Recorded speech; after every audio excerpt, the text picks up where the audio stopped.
अक़ीदत व मोहब्बत के साथ मरकज़ अक़ीदत अरवाहुना फ़िदा हज़रत मोहम्मद मुस्तफ़ा सल्लल्लाहु ताला अलैहि वसल्लम जिनकी आंखों की बिसारत को वक्त के कलंदर ने देखा तो कलम से कहा लिख, जिस तरफ उठ गई दम में दम आ गया, उस निगाहे इनायत पे लाखों सलाम। उस रसूल हाशमी की बारगाह में दुरूद शरीफ पढ़ेंगे जिनके नाखून के पावर को वक्त के इश्क ने देखा तो कलम से कहा लिख, ईद मुश्किल कुशाई के चमके हिलाल, नाखूनों की बिशारत पे लाखों सलाम। उस रसूल मक्की की बारगाह में दुरूद शरीफ पढ़ेंगे जिनकी कलाई को वक्त के कलंदर ने देखा तो कलम से कहा लिख, काबे दीन व ईमा के दोनों सुतून, साइदीने रिसालत पे लाखों सलाम। उस रसूल मक्की की बारगाह में दुरूद शरीफ पढ़ेंगे जिनके शिकम मुबारक को वक्त के कलंदर ने देखा तो कलम से कहा लिख, कुल जहां मिल्क और जौ की रोटी ग़िज़ा।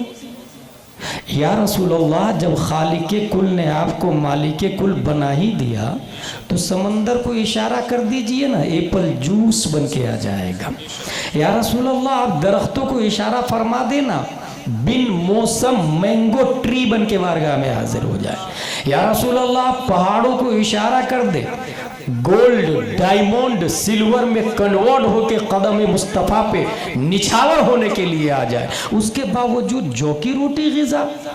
That's why my इमाम अहमद रज़ा said, उस शिकम की कनाअत पे लाखों सलाम। उस रसूल मदनी की बारगाह में दुरूद शरीफ पढ़ेंगे जिनकी जुबान मुबारक, वो जुबान जिसको सब कुन की कुंजी कहे, उसकी नाफिज हुकूमत पे लाखों सलाम। उस रसूल क़रशी की बारगाह में दुरूद शरीफ पढ़ेंगे अभी इसी वक्त जिनके कान मुबारक को वक्त के इश्क ने देखा तो कलम से कहा लिख, दूर व नज़दीक के सुनने वाले वो कान, काने लाले करामत पे लाखों सलाम। उस रसूल हाशमी की बारगाह में दुरूद शरीफ पढ़ेंगे जिनकी कमर मुबारक जो कि अज़्म शफाअत पे खिंच कर बधी, उस कमर की हिमायत पे लाखों सलाम। उस रसूल मक्की की बारगाह में दुरूद शरीफ पढ़ेंगे जिनके तलवा मुबारक के पावर को वक्त के मुजद्दिद ने देखा तो कलम से कहा लिख, एक ठोकर में उहुद का जलजला जाता रहा, रखती है कितना वक़ार, अल्लाहु अकबर एड़ियां। उस रसूल मक्की की बारगाह में दुरूद शरीफ पढ़ेंगे जिनके भाव मुबारक नवाइतु अन उसल्ली लिल्लाहि तआला रकाति सलातिल फज्र फर्दुल्लाहि तआला मुतवज्जिहन इला जिहतिल काबति शरीफ, अल्लाहु अकबर। जामनगर वाला अगर नियत करता तो ये कहता मेरा चेहरा खाना काबा की तरफ, अल्लाहु अकबर। अहमदाबाद वाले आपका, मेरा चेहरा भी खाना काबा की तरफ। तुलुस वाले आपका, मेरा चेहरा भी। अमेरिका तुम का, मेरा चेहरा भी खाना काबा की तरफ। डरबन, इटली, सिसली, लीबिया, दोनों जजायर, मगरिब, मुरितानिया, जिबूती, सुमाल, जुजुल कमर, 208 कंट्री। उसके पीपल से हमने पूछा क्या हालत नमाज में किधर चेहरा करते हो, कहा मेरा चेहरा भी खाने काबा की तरफ, सेम लाइक जामनगर पीपल। हमने खाने काबा से पूछा, काबा पूरी दुनिया तेरी तरफ चेहरा करके क्या तू भी किसी का सजदा करता है? क्या तू भी किसी की तरफ झुकता है? तो खाना काबा जवाब देता अपने गिलाफ, अपने तअत्तुर, अपने तकद्दुस, अपनी हुर्मत समेत कि पूरी दुनिया मेरी तरफ चेहरा करके नमाज पढ़ती है, किसी जात को अगर मैं सजदा करता हूं तो वो आमीना का लाल है, वो उम्मत का गमखार है। बरेली का इमाम इस मोमेंट की तर्जमानी करता तो कलम से कहता, लिख, जिनके सजदे को मेहराबे काबा झुकी उन भवों की लताफत पे लाखों सलाम। सुभान अल्लाह, सुभान अल्लाह। अकीदत व मोहब्बत के साथ दुरूद शरीफ पढ़ते हैं। अल्लाहुम्मा सल्ली अला सय्यदना व मौलाना मुहम्मद व आलिहि व सहबिहि बारिक वसल्लम। सलातु व सलामुन अलैका या रसूलल्लाह सल्लल्लाहु तआला अलैहि वसल्लम। Today my topic is target of Mustafa सल्लल्लाहु अलैहि वसल्लम, मकसद हयात। जैसा कि मैंने स्टार्टिंग में बताया था, बुनियाद में इतना जान ले कि नबी आए क्यों।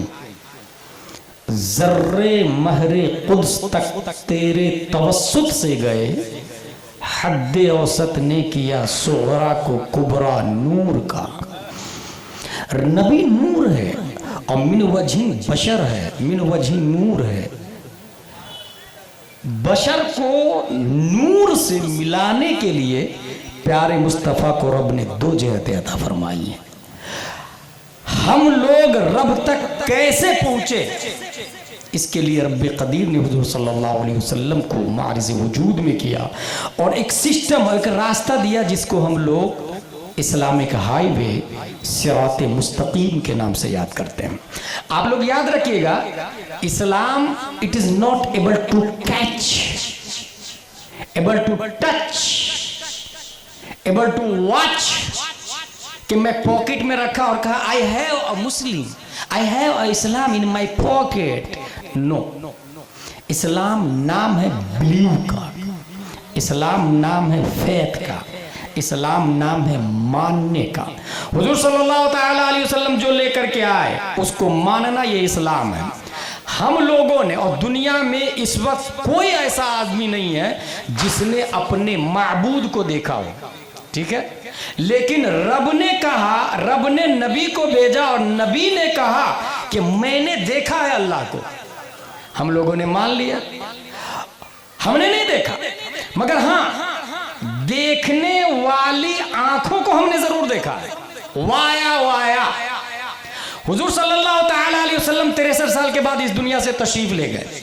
उनका जुमला है, हयाती खैरुल लकुम व ममाती खैरुल लकुम, मेरा आना भी खैर है, मेरा जाना भी खैर है। याद रखिएगा, जामनगर में कोई ऐसा आदमी नहीं है जिसका पैदा होना भी अच्छा हो और मरना भी अच्छा हो, बल्कि पूरी दुनिया में ऐसा कोई आदमी नहीं है सिवाय हमारे नबी सल्लल्लाहु तआला अलैहि वसल्लम की। वो खुद फरमाते हयाती खैरुल लकुम व ममाती खैरुल लकुम, मेरा आना भी खैर है, मेरा जाना भी खैर है। नबी इस्लाम दे करके गए, लेकिन आज अगर कोई कॉन्स्टिट्यूशन ऑफ इस्लाम पर ऑब्जेक्शन लेता है, डिफेंस कौन करेगा? हमारे नबी के बाद कोई नबी नहीं आएंगे। Allah is the one and this message conveyed to Adam, Nuh, Sheikh, Zakaria, Saleh, Lut, Shuaib, Hud, Ibrahim, Ismail, Musa, Isa, and its final form revealed the last messenger, Muhammad sallallahu ta'ala alayhi wasallam. After the prophet, nobody will come in form of the nubuwwah, because Allah said in Holy Quran, Ma kana Muhammadun aba ahadin min rijalikum walakin Rasulullah wa khataman nabiyyin. That is last messenger. लेकिन इस्लाम का निज़ाम चलेगा कैसे? इसके लिए अल्लाह ने नबी के बाद नाइबे नबी को पैदा करना शुरू किया, और नबी का मुकम्मल नाइब हर सदी में कोई ना कोई मुजद्दिद होता है। पहली सदी हिजरी में नबी के नाइब मुजद्दिद है उमर बिन अब्दुल अजीज। दूसरी सदी हिजरी के मुजद्दिद है इमाम मोहम्मद बिन इदरीस शाफई। तीसरी सदी हिजरी के मुजद्दिद है इमाम अबुल हसन अल अशअरी। चौथी सदी हिजरी के मुजद्दिद है इमाम अबू हामिद अल अस्फराइनी। पांचवी सदी हिजरी के मुजद्दिद है इमाम गजाली। छठवीं सदी हिजरी के मुजद्दिद है इमाम फखरुद्दीन राजी। सातवीं सदी हिजरी के मुजद्दिद है इमाम तकीयुद्दीन अद-दकीक। आठवीं सदी हिजरी के मुजद्दिद है इमाम ज़ैनुद्दीन इराकी। 9वीं सदी हिजरी के मुजद्दिद अल्लामा जलालुद्दीन सुयूती, 10वीं सदी हिजरी के मुजद्दिद मुल्ला अली कारी, 11वीं सदी हिजरी के मुजद्दिद मुजद्दिद अल्फसानी, 12वीं सदी हिजरी के मुजद्दिद औरंगजेब अलैहि रहमा, 13वीं सदी हिजरी के मुजद्दिद शाह अब्दुल अजीज मुहद्दिस देहलवी और 14वीं सदी हिजरी के मुजद्दिद मेरा रजा, अच्छे रजा, प्यारे रजा, आशिक रजा, फाजिल रजा। 1896 दुनिया में सबसे पहले जिसने टोपोलॉजी का नजरिया पेश किया दैट इज इमाम अहमद रजा खान। 1908 दुनिया में सबसे पहले जिस साइंटिस्ट ने लेप्रोसी नॉन कम्युनिकेबल डिसीज की डिस्कवरी की दैट इज इमाम अहमद रजा खान। 1909 दुनिया में सबसे पहले जिस साइंटिस्ट ने साउंड सिस्टम पर अल कश्फ शाफिया किताब लिखी दैट इज इमाम अहमद रजा खान। 1915 दुनिया में सबसे पहले जिस साइंटिस्ट ने फ्लूइड डायनामिक्स समेत नाम व शरई हुक्म के साथ वाटर की 350 किस्में की है दैट इज इमाम अहमद रजा खान। 1916 ईस्वी दुनिया में सबसे पहले जिस साइंटिस्ट ने मिनरल फिजिक्स मिट्टी और पत्थर की स्टोन और क्ले की 311 काइंड्स जिसने किया है दैट इज इमाम अहमद रजा खान। 1919 ईस्वी दुनिया में सबसे पहले जिस साइंटिस्ट ने एटमी पावर पर अल कलिमतुल मुल्हिमा लिखकर वमज़क़नाहुम कुल्ल मुमज़्ज़क़ कुरान की आयत से इस्तिदलाल कर कर न्यूटन आइंस्टाइन का 5 दलीलों से जनाजा निकालकर बुतलान के कफन पहनाकर जमीन खोद के हमेशा के लिए जिसको दफन कर दिया वो कोई और नहीं इमाम अहमद रजा खान। 1919 ईस्वी दुनिया में सबसे पहले जिस साइंटिस्ट ने गर्दिश जमीन के खिलाफ 105 दलीलें देकर 4 किताबें लिखकर दुनिया के तमाम साइंसदानों की तहकीक पर आखिरी कील ठोक दी कोई और नहीं इमाम अहमद रजा खान। जिनकी लकीरों की पैमाइश रसदगाहों में है, जिनकी मानवी तहकीक की गहराई रिसर्च सेंटरों में है, जिनकी अर्शी मफाहिम की कमाने चांद सूरज ही नहीं दायरतुल बुरूज को भी अपने इहाते में ले चुकी है, जिनकी मोहब्बत से तय करे इश्क को परवाज़े मदीना का सलीका मिलता है, जिनकी बारगाह में माउंट एवरेस्ट की चट्टानों पर हम जामनगर के सुन्नी मुसलमान हमेशा के लिए ये लिखने को तैयार हैं अहले तुमको रजा मुसल्लम, हर इल्म फन की शाही तुमको रजा मुसल्लम, फिक्र नजर की शाही तुमको रजा मुसल्लम, मुल्के सुखन की शाही तुमको रजा मुसल्लम, जिस सिमत आ गए हो सिक्का बटा दिए। नारे तकबीर, नारे रिसालत, सरकार की आमद, सरकार की आमद, मसलके आला हजरत। ये निज़ामे मुस्तफ़ा को नाइबे मुस्तफ़ा क़यामत तक चलाते रहेंगे, क़यामत तक। हुज़ूर सल्लल्लाहु ताला अलैहि वसल्लम का हक़ है हम पर, याद रखिएगा।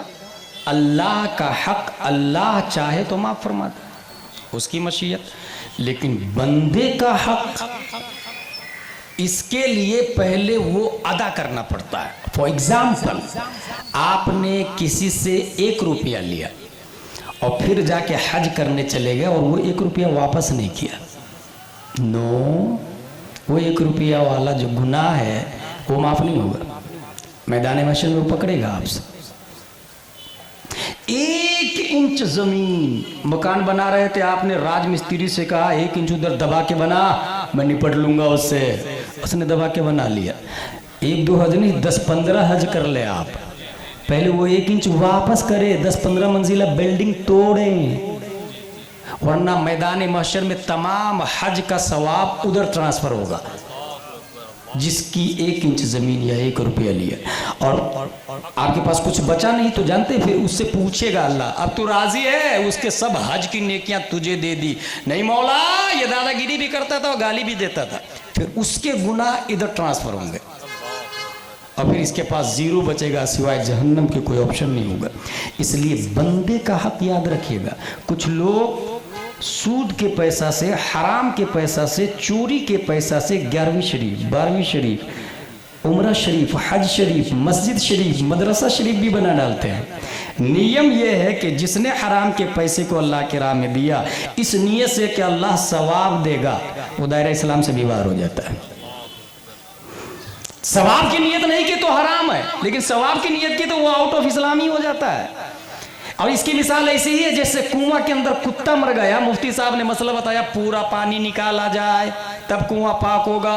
पूरा पानी निकाल लिया आपने, मुफ्ती साहब पूरा पानी निकाल दिया, कुआं पाक हुआ कि नहीं? मुफ्ती साहब ने कहा कुत्ते को निकाला कि नहीं? कहा वो तो आपने कहा ही नहीं। कहा पहले कुत्ते को निकाल। वो 1 रुपया पहले वापस, वो 1 इंच जमीन पहले वापस। कोई ये ना कहे हज करने से सारा गुनाह माफ हो जाता। कहाँ लिखा सारा गुनाह माफ? मैंने तो नहीं पढ़ा, फतावा रज़विया में तो ये लिखा हुआ है कि बंदे का हक माफ नहीं होता, कितना भी हज कर ले, कितनी भी मस्जिदें बना ले, कितनी भी नियाज़ें करवा ले, इसलिए कभी भी बंदे का हक नहीं मारिएगा।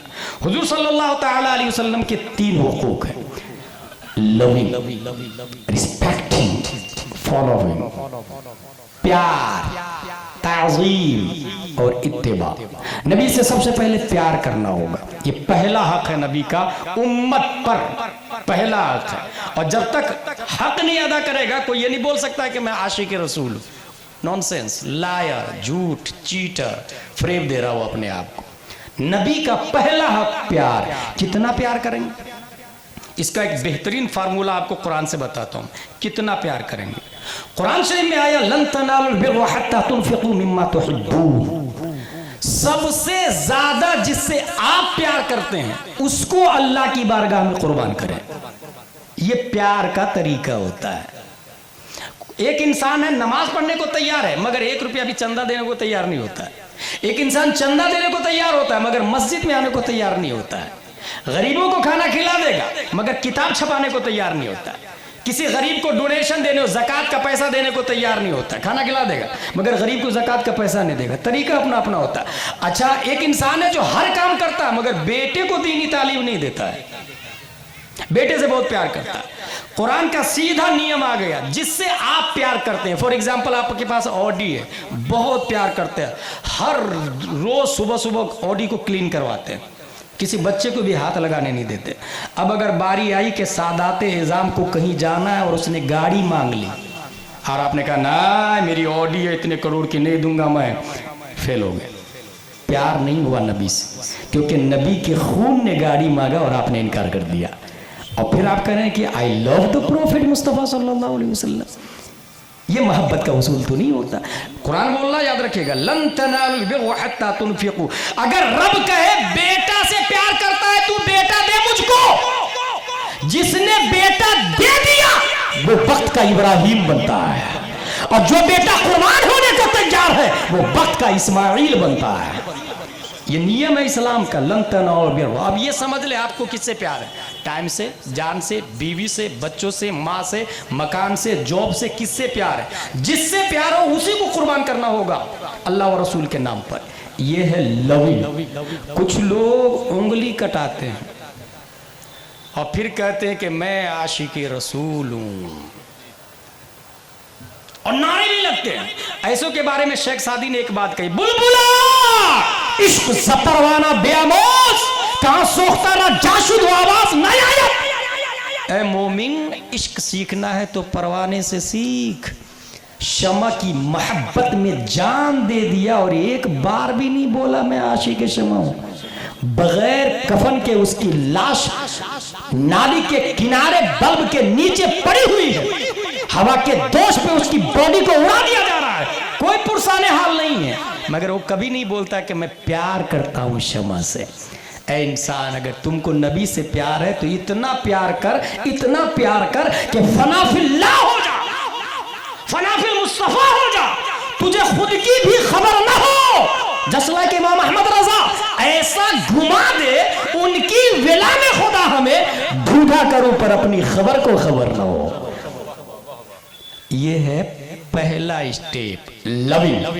दूसरा हक नबी का क्या बताया मैंने? रिस्पेक्टिंग, ताजीम। कितनी ताजीम होनी चाहिए? एसपी आया खड़ा हो, कलेक्टर आया खड़ा हो, 3 स्टार खड़ा हो जाता है 4 स्टार के सामने, नियम है सबका बना हो। आप नबी की कितनी ताजीम करेंगे इसकी एक मिसाल दूंगा और बात को आगे बढ़ाऊंगा। नियत मानी आपने अल्लाहु अकबर, इस अल्लाह अकबर को सबसे पहले जो अल्लाह अकबर कहता है नियत बांधने के बाद, उसको क्या कहते हैं पता है आप लोगों को? तकबीरे तहरीमा। हर्रमा युहर्रिमु तहरीमन से मुहर्रिम, और हुर्रिमा युहर्रिमु तहरीमन से मुहर्रम। इस तकबीर को तकबीर तहरीमा इसलिए कहते हैं कि यह तकबीर हराम कर देती है खाने को, पीने को, चलने फिरने को। गैरे अफ़आले नमाज जो जायज़ था ना, इस तकबीर ने सबको कहा हराम हराम हराम, इसलिए इस तकबीर का नाम है तकबीर तहरीमा। अब इस तकबीर ने जो हराम कर दिया वो हलाल कब होगा? वो तकबीर तहलीला से हलाल होता है। तकबीर तहलीला किसको कहते हैं? अस्सलामु अलैकुम व रहमतुल्लाह। अस्सलाम ये भी अल्लाह का नाम है, नहीं कहते अल्लाहुम्मा अंतस सलाम व मिनकस सलाम, तो अस्सलाम भी तकबीर है। अल्लाह अकबर ने हराम कर दिया और अस्सलाम ने उसको हलाल कर दिया।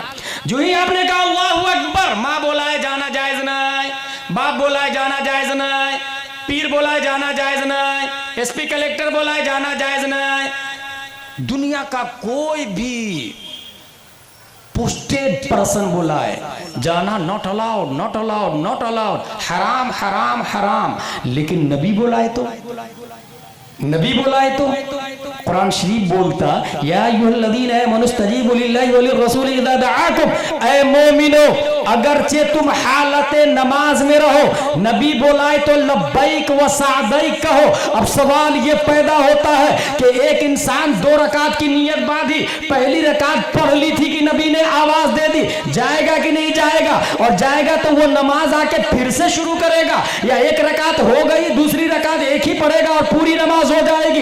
इस सिलसिले में एक किताब तो जब उठाया गया, विकाया, हिदाया, बहार शरीयत, फतावा हिंदिया आलमगीरी, फतावा रज़विया, शर्ह, गुरर, कंज, दकाइक, मबसूत, मुहीत, समरकंदी, फिक़्ह की तमाम किताबों में लिखा हुआ है कि अगर नबी बुलाए, इंसान चला गया एक रकात पढ़ के, तो वो एक रकात बातिल नहीं हुई, खराब नहीं हुई, फासिद नहीं हुई, वो एक रकात इंतजार कर रही है, मेरा मुतम्मिम आके मुझे पूरा करेगा, मेरा मुसल्ली आके मुझे पूरा करेगा, मेरा मुकम्मिल आके मुझे पूरा करेगा। वो एक रकात इंतजार करेगी और बिना का हुक्म यहां दिया जाएगा। अब सवाल यह है, नबी के काम में आधा घंटा लग गया तब भी वो रकात नहीं जाएगी? जवाब है नहीं नहीं, वो रकात तब भी नहीं जाएगी। तो फिर नबी का काम करना ये नमाज को फासिद क्यों नहीं करता? तो फुक़हा कहते हैं नबी का काम भी अफ़आले नमाज में है, इसलिए वो नमाज कामिल होगी। बल्कि गुलाम बोलता है जिस नमाज में नबी ने बुला लिया, नमाजी की नमाजों में सबसे बेहतर वही नमाज है। नारे तकबीर, नारे रिसालत, सरकार की आमद। और ये जितनी बातें मैं बोल रहा हूँ ना, सब किताबों से याद रखिएगा। अल्हम्दुलिल्लाह अज़ीम, हमारे ये हजरत जानते हैं, मसाला ढूंढ के फतावा रज़विया से, तफसीर की किताबों से फिर तकरीर तैयार करता हूँ, मेहनत करता हूँ, दलाइल के साथ में बोलता हूँ, ताकि कहीं भी कोई भी, एक बार अलीगढ़ में खड़ा हो गया था तकरीर करने के लिए, मैं स्टूडेंट ने खड़े होकर सवाल करना शुरू कर दिया, अल्हम्दुलिल्लाह कुरान और हदीस और साइंस से तशफ़ी बख्श जवाब दिया उसको मैंने। 3 हुकूक है नबी के, लविंग, रिस्पेक्टिंग, 2 हो गए, फॉलोइंग, पैरवी, इत्तिबा। नबी की इत्तिबा अगर नहीं करता है आदमी, नबी का हक अदा नहीं हुआ। और नबी की इत्तिबा करने के सिलसिले में आप ये देखें कि नबी ने क्या क्या किया है। इत्तिबा का ये मतलब होता, नबी ने जो जो किया हम करेंगे। एक सहाबी रास्ते से गुजर रहे थे, इत्तिबा की मिसाल दे रहा हूं,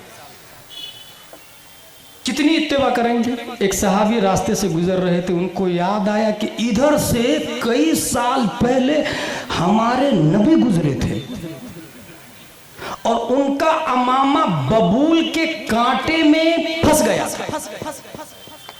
उस सहाबी ने जब उस रास्ते को क्रॉस किया तो अमामा फंस नहीं रहा था झाड़ से।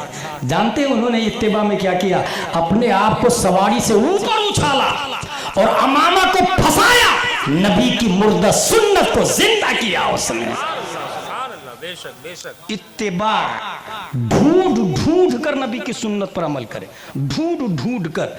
ऐसी ढूंढने की मिसाल आला हजरत रदियल्लाहु ताला अन्हु बुढ़ापे में एक आदमी को बुलाया, इधर आइए, एक को इधर आइए, दोनों के कांधे पे हाथ रखा और कहा मुझे मस्जिद तक ले, और मस्जिद में बाजमात जाके नमाज पढ़ी। कहा हजरत आप तो शेख हैं, चल नहीं पा रहे तो मस्जिद में जाना थोड़ी फर्ज है आप पर, यही नमाज पढ़ लीजिए ना। आला हजरत जवाब देते हैं नबी जब ज़ईफ हो गए थे ज़ाहिरन तो सहाबा को बुलाया और उनके कांधों के सहारे मस्जिद नबवी में गए। ये सुन्नत जवानी में मैं अमल ही नहीं कर सकता इस पर। अब अगर मैं घर में पढ़ लिया तो ये सुन्नत जिंदा कैसे होगी? यही तो मौका है, यही तो मौका है नबी की इस सुन्नत को जिंदा करने का।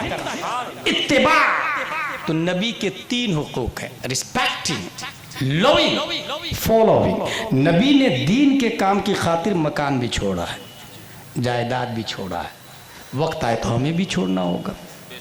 निज़ाम मुस्तफ़ा को आगे बढ़ाने के लिए कुछ तारीखी पॉइंट्स आपकी निगाहों के सामने रखता हूँ। कुरान की आयत जो मैंने पढ़ी उसका माना है Allah will not change the condition of people until they change what is in themselves.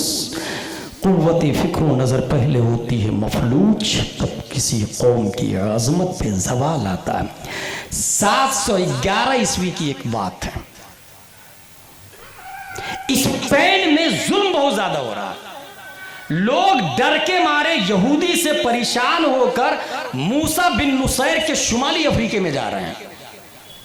मूसा बिन नुसैर ने क्या किया, तारिक बिन जियाद को 7000 फौज देकर स्पेन भेज दिया। 1 दिन, 2 दिन, 3 दिन लड़ाई हुई, रिजल्ट नॉट आउट। तारिक बिन जियाद ने प्लान चेंज किया, जिस कश्ती पर बैठकर आए थे उसमें माचिस लगा दी, उसे जला दिया और फिर अपनी कौम से कहा अय्युहन्नास अय्नल मफर अल बहर में वराइकुम वल अदु अमामकुम वलैसा लकुम वल्लाहि इल्ला सिद्क़ वस्सब्र। Bro where are you going? जाओगे कहां? सामने दुश्मन है, पीछे समंदर है जिसमें डॉल्फिन, शार्क, व्हेल, मगरमच्छ, कहां जाओगे? सिवाय एलाए कलिमाए हक के देयर इज नो वे। फिर जो लड़ाई हुई है ना, चंद घंटों में स्पेन की छाती पर मुस्तफा का झंडा लहराने लग जाता है। 1 साल नहीं, 2 साल नहीं, तारीख में आया है कि 800 साल तक इस्लाम की हुकूमत रही स्पेन में। और सिर्फ हुकूमत नहीं किया बल्कि डेवलप किया है, इतना डेवलप किया कि कुछ नाम बताता हूं मैं आपको। मुफस्सिर कुरान इमाम कुर्तुबी इस्लामिक स्पेन की पैदावार है। मशहूर सय्याह आलम इब्ने बतूता स्पेन की पैदावार है। मौजिद सर्जरी अबुल कासिम जहरावी स्पेन की पैदावार है। मारूफ फलसफी इब्ने बाज्जाह स्पेन की पैदावार है। अल्लामा इब्ने अरबी अर्तुरुल गाजी की रूह अल्लामा इब्ने अरबी है, स्पेन की पैदावार है। मारूफ तबीब इब्ने रुश्द स्पेन की पैदावार है। अजीम मुअर्रिख इब्ने खुल्दून स्पेन की पैदावार है। माहिर फल्कियात शरीफ इदरीसी स्पेन की पैदावार है। हवाई जहाज किसने बनाया? ये इंडिगो, कतर एयरलाइंस, विस्तारा किसने बनाया? इसका थॉट सबसे पहले जिसने दिया है वो इस्लामिक स्पेन में अब्बास बिन फरनास ने दिया है। और वो उड़ाया भी फ्लाइट को, लैंडिंग के वक्त आग लगी थी और वो मर गया। नजरिया तो दिया ना अब्बास बिन फरनास। ये जो ग्लास में, कांच के गिलास में अपने लोग जो पानी पीते हैं ना, सबसे पहले कांच का गिलास अब्बास बिन फरनासी ने चिकनी मिट्टी को पका करके बनाया है। और आगे चले, नामवर तबीब इब्ने हैसम स्पेन की पैदावार है। माहिर फल्कियात वल जेबरा नसीरुद्दीन तूसी समेत 151 बड़े बड़े उलमा और साइंटिस्ट इस्लामिक स्पेन की पैदावार है। मेडिकल कॉलेज में मेडिकल साइंस के स्टूडेंट को यह बताया जाता है the proud fact reminds that the Arabs of Spain were the principal source of new learning for western Europe. मगरिबी यूरोप के लिए न्यू टेक्नोलॉजी की थ्योरी अगर कहीं से मिलती है तो वो इस्लामिक स्पेन का दारुल उलूम हुआ करता है। ये मेडिकल साइंस के स्टूडेंट को बताया जाता है। इतना शबाब पर आपको एक और पते की बात तो मैं बताया ही नहीं। Astronomy, astrology, mathematics, medical science, chemistry, botany, ज्योग्राफिया, फिलॉसफी, लॉजिक, हिस्ट्री, हमारे बाप दादा की पैदावार ये फनून है। ये सब हमारे बाप दादा ने तकरीबन, अभी तो प्रेस है ना, किताब प्रेस से छपती है ना, उस जमाने में हाथ से किताब की लिखाई होती थी। 6 लाख से ज्यादा हाथ से लिखी हुई किताब सिर्फ एक शहर कुर्तुबा के अंदर मौजूद थी। 6 लाख किताबें। जामनगर में कितनी किताबें? रतन भाई मस्जिद में जाके देखे। इसलिए vice committee, Hasan Husain vice committee से मैं कहूंगा कि बुखारी शरीफ, मुस्लिम शरीफ भी मस्जिद में रखवाएं, और अगर रखवाई है तो अल्लाह ताला उनके बाजू में कुव्वते हैदरी अता फरमाए। 6 लाख किताबें हाथ से लिखी हुई, बल्कि कुर्तुबा के मशरिकी मोहल्ले में 170 खातून कुरान शरीफ को खत्ते कूफी में लिखने में महारत ताम्मा हासिल लगती थी। खातून कुरान शरीफ लिखती थी, जाके माँ बहनों के कहे तो सूरह फातिहा लिख करके बताए, उसका तर्जमा लिख करके बताए। कितनी? 170 खातून खत्ते कूफी में कुरान लिखती थी और इतनी अच्छी किताबत करती थी कि पूरी दुनिया में उनका जवाब नहीं था। सिर्फ कुर्तुबा शहर में 20,000 किताब की दुकानें थी, 20,000। मगर रोने वाली बात यह है कि बाप बेटे की लड़ाई हुई और स्पेन में इस्लाम का खात्मा हो जाता। बाप का नाम है अबुल हसन और बेटा है अबू अब्दुल्ला। उस जमाने के सलीबियों का लीडर है फर्डिनेंड। फिर से नाम याद रखे, फर्डिनेंड। उसकी बीवी उससे ज्यादा कमीनी इजाबिला। दोनों ने कसम खा लिया कि स्पेन से इस्लाम को खत्म कर देना है।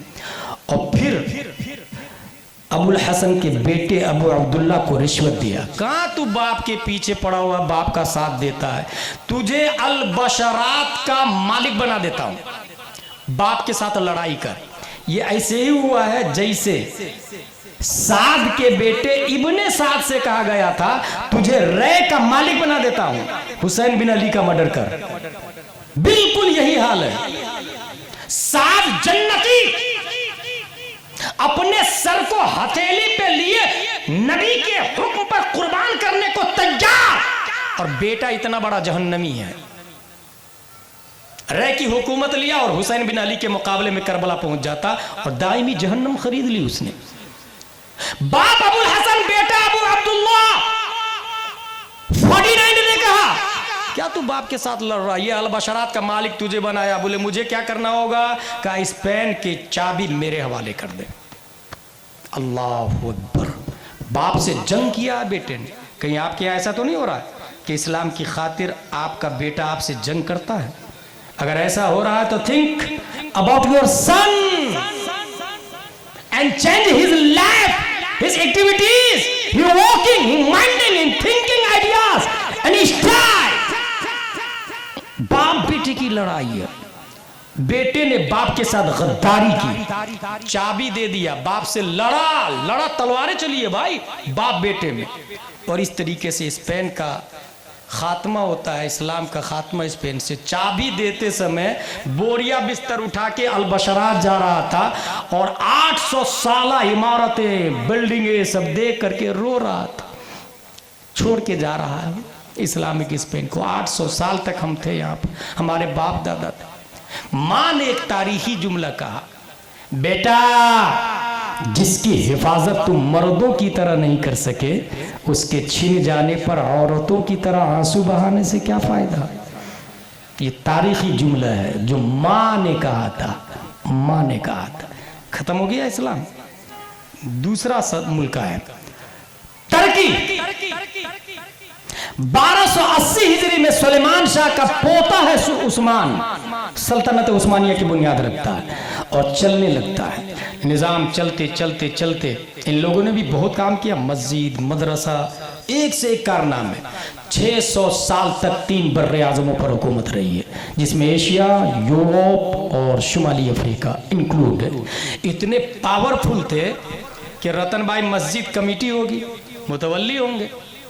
वो लोग थे टर्की में, खाना काबा के मुतवल्ली थे, रहते थे टर्की में और मस्जिद नबवी के मुतवल्ली थे। सोचे आप क्या हाल होगा, इतना पावरफुल, इतना पावरफुल। 600 साल तक फर्स्ट वर्ल्ड वॉर की एंडिंग पर इसी स्पेन में मीटिंग होती है। और स्पेन में मीटिंग में जानते क्या नियम पास किया गया? सल्तनत उस्मानिया को डिलीट करो, क्रॉस का निशान लगा, वहां हमारा आदमी रहेगा। तब वर्ल्ड वॉर रुका, शराइत के साथ कंडीशन लगाए गए। कितने 100 साल तक रही है टर्की में हुकूमत? 600 साल तक। 1280 से 1924 तक। 1922 में स्पेन में मीटिंग हुई है कि टर्की से इस्लाम का खात्मा कर दिया जाए, हमारा सल्तनत उस्मानिया का खात्मा कर दिया जाए और हमारा आदमी लीडर रहेगा। जो लीडर भेजा सलीबियों ने, जानते हैं उसका नाम क्या था? Kemal Ataturk. और उसको 8 कानून दिए गए, बल्कि 9 कानून दिए गए कि ये टर्की में लागू करना है। वो कानून सुने आप और दिमाग में नोट करें। हो सके तो ये YouTube पर देख करके इस 9 कानून को डायरी में नोट करें और याद करें और फिर रोए अपने आप पर। नंबर 1, दस्तूर से सरकारी मजहब इस्लाम के शिक को खारिज कर दिया जाए। नंबर 2, मुल्क भर में दीनी मदारिस और खानकाहों पे पाबंदी लगा दी जाए, मजहबी तालीम को ममनू करार दिया जाए। नंबर 3, औरतों को तमाम मामलात में मर्दों के बराबर करार दिया जाए। मर्द औरत दोनों बराबर है, फौज में वो भी रहेगी वो भी रहेगा। अब सोचे 10 लोग वो हैं, 10 लोग ये हैं और शादीशुदा नहीं है, हरामी बच्चों की लाइन नहीं लगेगी। इस्लाम इस करप्शन से रोकता है। औरत को मर्द के बराबर करार दिया जाए। नंबर 4, यूरोपीय लिबास पहनना और नंगे सर रहना जरूरी करार दिया जाए, यानी कुर्ता पजामा, टोपी नॉट अलाउड, जुब्बा कोई नहीं पहनेगा, अमामा कोई नहीं पहनेगा, coat pant tie jeans T shirt. अब अपने बारे में गौर करें आप लोग, ये किसका लिबास है और कैसे नाफिज किया गया। नंबर 5, पीरी मुरीदी बंद, क्योंकि उसको पता था, सलीबियों यहूदी नसरानी को पता है कि मुरीद अगर पीर की वफादारी करता है तो पीर जो कहेगा मुरीद वही करेगा, इसलिए पीरी मुरीदी पे एंड। नंबर 6, हिजरी तकवीम खत्म करके शमसी कैलेंडर राइज किया जाए। आज कितनी तारीख है पता है आप लोग? चूंकि ईद मिलादुन नबी का प्रोग्राम हुसैन वाइस कमेटी करवा रही है, तो पता है कि आज 11 रबीउल अव्वल शरीफ है ना। 12वीं तकरीर है, 12वीं शब है। अब मगरिब से तारीख भी बदल जाती, लेकिन इंग्लिश तारीख सबको याद रहती है। ये प्लान देखिए, किसका प्लान है ये? कमाल अतातुर्क का। हिजरी तकवीम खत्म कर दी जाए, शमसी कैलेंडर लागू किया जाए। 2022 चलेगा, अक्टूबर चलेगा, जनवरी फरवरी मार्च अप्रैल चलेगा और आगे चले। नंबर 7, जुमा को छुट्टी नहीं होगी। Friday is not holiday day, Sunday को छुट्टी होगी। सोचे संडे को छुट्टी किसकी देन है। नंबर 8, अरबी जुबान पर पाबंदी। कुरान अरबी में शाये नहीं होगा।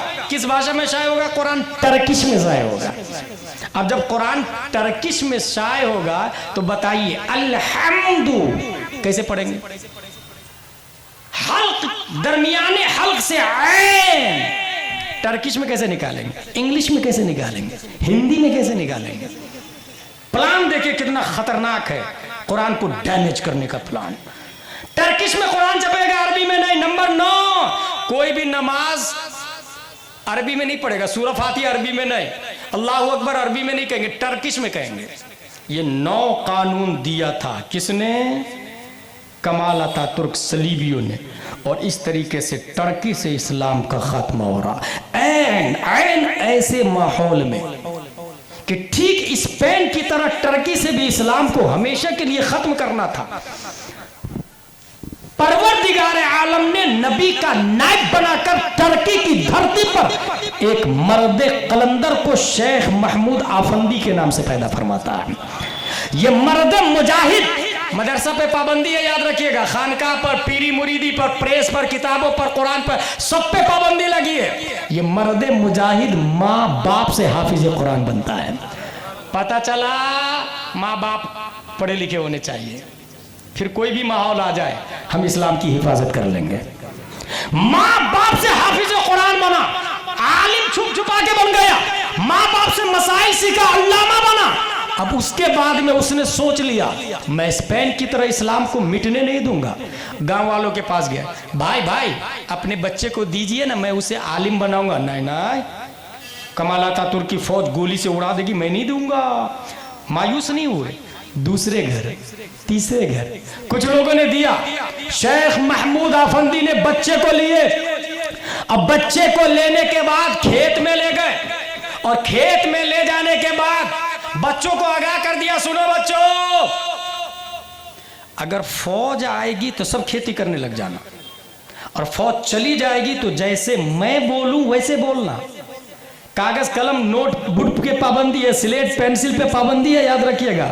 अब फौज नहीं है, शेख महमूद आफंदी बच्चों को सामने बैठा के कहते हैं, बच्चों सुनो, अलिफ ऐसा खड़ा होता है, बा ऐसा होता है, उसके नीचे एक नुक्ता होता है, ता भी ऐसा ही होता है, उसके ऊपर दो नुक्ते लगे हुए होते हैं, नून भी ऐसा ही होता, थोड़ा सा राउंड में, उसके बीच में एक नुक्ता लगा हुआ होता है। उंगलियों के इशारे से अलिफ से लेकर या तक ही नहीं बल्कि कुरान शरीफ तक पढ़ना सिखाया। सिर्फ कुरान शरीफ नहीं, वुजू में 4 फराइज है, चेहरा धोना, हाथ धोना, मसा करना, पाँव धोना। गुस्ल में 3 फराइज है, कुल्ली करना, नाक साफ करना, पूरे बदन पे पानी बहाना।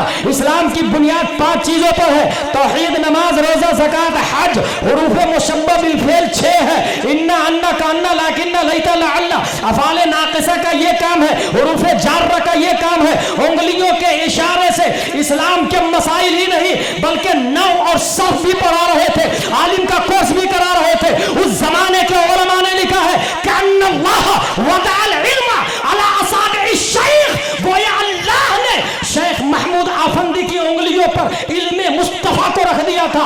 बच्चे उंगली को देख रहे थे, नबी का इल्म सीने में महफूज कर रहे थे। शेख महमूद आफंदी ने यह प्लान कर लिया, स्पेन की तरफ मैं बुज़दिल भी नहीं हूं और इस्लाम को मिटने भी नहीं दूंगा। मैं जान तो दे सकता हूं मगर कमाल अतातुर्क के हवाले निज़ाम मुस्तफा को नहीं करता। वो अटल रहे और लड़ते रहे, मेहनत करते रहे, यहां तक कि उन्हीं के शागिर्दों में एक शागिर्द रजब तैयब अर्दोगान है जो अक़वाम मुत्तहिदा की आंखों में आंखें डाल के बोलता है, फिलिस्तीन तू बातिल, तेरा नजरिया बातिल, इस्राइल तेरे कानून और थ्योरी बातिल, तू जालिम है, मुझे खौफ नहीं है तेरा, मैं सिर्फ अल्लाह से डरता हूं। शेख महमूद आफंदी का ये शागिर्द मिजाज दे दिया, मर्द हक बातिल के आगे मात खा सकता नहीं, सर कटा सकता है लेकिन सर झुका सकता नहीं। नारे तकबीर, नारे रिसालत, सरकार की आमद, सरकार की आमद।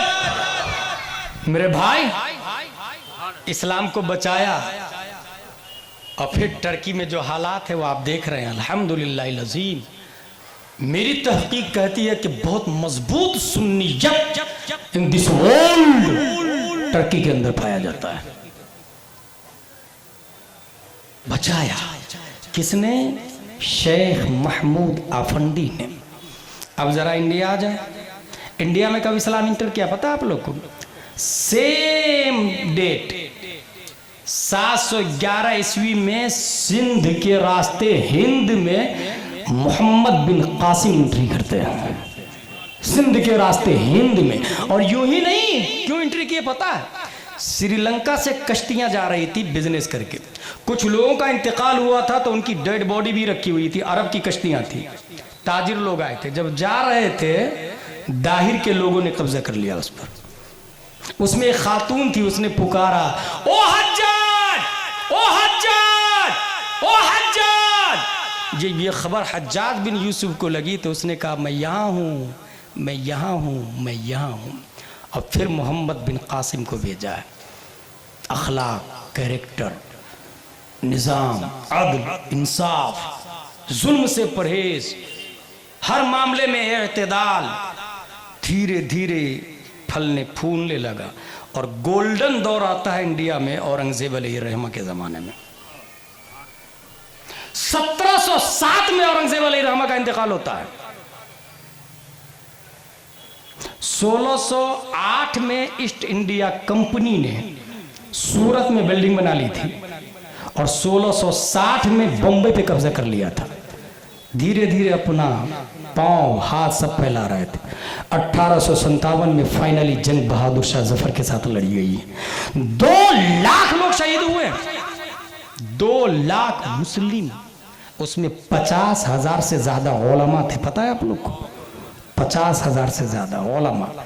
इसलिए मैं अभी हाल ही में कहीं तकरीर किया और उसका टॉपिक ही था आलिम है तो इस्लाम है। यही टॉपिक था, आलिम है तो इस्लाम है।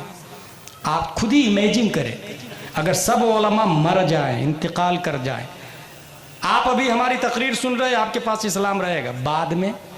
और कोई ये ना कहे मैं यूट्यूब से सीख लूंगा, फेसबुक, ट्विटर, गूगल से सीख लूंगा। ना ना ना, यूट्यूब जाहिले मुतलक से भी बदतर है। यूट्यूब अल्लामा नहीं है, गूगल अल्लामा नहीं है, फेसबुक अल्लामा नहीं है। जिस तरह एक कंप्यूटर बिल्कुल जमादात से है, उसके अंदर जो आप डालते हैं वही वो बोलता है ना। मोबाइल बिल्कुल नीट एंड क्लीन है, जो आप डाले, इंसान डाले, वही वो बोलता है ना। अब हमने डाला यूट्यूब में वुजू के अंदर 10 फराइज है, यूट्यूब बताएगा सही है या गलत है। अब आपने खोला वुजू के फराइज, उसमें आ गया वुजू में 10 फराइज है, आपने याद कर लिया, ये कुरान के खिलाफ हो गया, इस्लाम का निजाम दरम बरम हुआ। जाहिले मुतलक से भी बदतर है यूट्यूब। इसलिए जो शख्स यूट्यूब से इल्म हासिल करता है वो इमाम मालिक का ये जुमला सुन ले, हादल इल्म अद्दीन उनजुरु अम्मन ताखुदून दीनकुम, ये इल्म दीन है। दीन जिससे सीखते हैं उसे देख भी लिया करे। और जब कुरान में ये आया या अय्युहल्लज़ीना आमनू इज़ा जाअकुम फासिकुम बिनबइन फतबय्यनु, एक आदमी इंसान है, इल्म भी है, कलमा भी पढ़ता, मोमिन भी है, लेकिन नमाज नहीं पढ़ता है। अगर वो खबर लेकर के आए तो कुरान में आया मानना मत, पहले इंक्वायरी करना, पहले तहकीक करना। एक मोमिन खबर लेकर के आए तो बगैर तहकीक के नहीं मानते हैं, तो यूट्यूब तो मोमिन भी नहीं है, वो इंसान ही नहीं है। कितने कमअक्ल है वो लोग जो यूट्यूब से इल्म हासिल करते हैं। यूट्यूब के मुफ्ती को मुफ्ती मानते हैं, इंजीनियर मिर्जा को मुफ्ती मानते हैं, ताहिरुल कादरी को मुफ्ती मानते हैं। भाई कितने कमबख्त है वो लोग। अल्हम्दुलिल्लाह हमारा उलमा और हमारे मुजद्दिद ये गूगल, फेसबुक, ट्विटर और यूट्यूब के मोहताज नहीं है। जिस जमाने में यूट्यूब का नामो निशान भी नहीं था, अगर मेरा इमाम कलम उठाता है, जिस मसले का हवाला अल्लामा शामी को भी 1 से 2 मिलता है, इमाम अहमद रजा खान अगर उसके हवाले को तलाशने लगते हैं तो एक मसला के नीचे 10 हवाला बगैर गूगल और यूट्यूब को देकर ये साबित कर देते हैं ओरिजिनल इस्लाम टेक्नोलॉजी का मोहताज नहीं है। जिस जमाने में मोमिन होंगे वहां इल्म मुस्तफा पाया जाएगा। नारे तकबीर, नारे रिसालत, मसलके आला हजरत, सरकार की आमद। ईमानदारी से आप लोग बताएं, क्या यूट्यूब बताता है मैं सही बोल रहा हूं, मैं गलत बोल रहा हूं? गूगल बताता है ऐसा, फेसबुक बताता है ऐसा, सबकी बात को वो लेता है। उसके बावजूद मैंने देखा हमारे एमपी में एक आदमी है, उसने कहा मुझको, मुफ्ती साहब आप है ना मौलाना साहब को मदरसे से निकाल दे, उसमें प्रोजेक्टर लगा ले और ऑनलाइन सबकी क़िरातें भी आती है और कोर्स भी आता है। मैंने कहा सबसे पहले मौलाना बनाकर नबी ने जिसको भेजा है वो मुसअब बिन उमैर है, और उनको 3 नियम दिया था, अन युक़रिअहुमुल कुरान व युअल्लिमहुमुल इस्लाम व युफ़क़्क़िहुहुम फ़िद्दीन। मौलाना और यूट्यूब का फ़र्क बता रहा हूँ मैं। मुसअब जाओ मदीने वाले को कुरान पढ़ाना, इस्लाम सिखाना और दीन समझाना। गौर कीजिएगा, कुरान के बाद इस्लाम का लफ्ज़ क्यों आया? क्योंकि हर कारी मोमिन नहीं होता, इस्लाम का आगे समझ में आए। अब कुरान और इस्लाम तो सब कुछ आ गया ना ना। दीन समझाना, ये दीन समझाने का क्या मतलब है, उसकी मिसाल सुनिए। जिस वक्त शिया अलग हो रहे थे, शिया अलग हो रहे थे, हजरत अली की मोहब्बत का दावा भर के और नाम लेके उसने दलील दिया, इनिल हुक्मु इल्ला लिल्लाह। ए अली, आपने जो हकम बनाया ना, मैं नहीं मानता उस हकम को, हाकिम अल्लाह है। और दलील कुरान की आयत पेश किया, इनिल हुक्मु इल्ला लिल्लाह। अब दीन समझाना क्या है वो देखे। हजरत अली फरमाते हैं बात सही कही उसने, मगर नीयत बातिल है। के बारे में क्या कहा हजरत अली ने, बात सही कही। क्यों बात सही क्यों? कुरान की आयत है, कोई गलत बोल सकता है कुरान की आयत? बात सही कही, नीयत बातिल है। नीयत क्या थी? सहाबा लड़ते रहे, मरते रहे, कत्ल होते रहे।